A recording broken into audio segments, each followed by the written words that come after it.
I think Zambia stands in a very good place to become the greatest nation on the continent of Africa.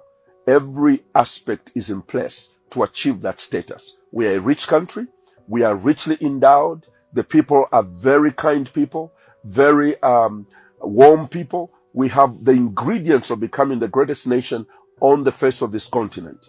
And the challenge that we have is that we have been almost 10 years under the leadership of the Patriotic Front. So the question Zambians must ask now is that, are we able to salvage our democracy? Maybe let's say, are we able to salvage our democracy under the Patriotic Front?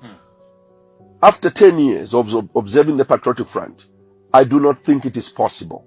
The only thing that is possible in salvaging the democracy of this country is if the Patriotic Front were to take the back seat and a new leadership comes in place and begins to start to allow Zambians to innovate, to be free to speak without taking them to jail, like they take us to jail when we differ with government. We have to move away from that type of administration. And my concern really is the fact that, you know, the Patriotic Front has got a lot of examples of what they have seen, the mistakes we made as MMD. But it looks like they're just wholeheartedly going back to make the same mistakes we made instead of learning from those mistakes and improving the country. So to answer your question, Kennedy, we are able to salvage this, but I do not think with the track record of our colleagues in government today that under their watch, even if we gave them another 5 years, and I must put it this way, Zambians really have to think seriously. This is what it means. If we vote PF back into government, I want this to sink deep into your heart.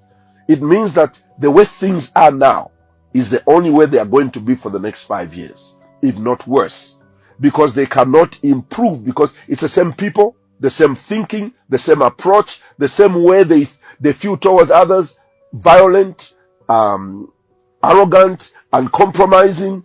They will not change because you give them a vote. So I think the way to change the democracy in our country is to change the leadership.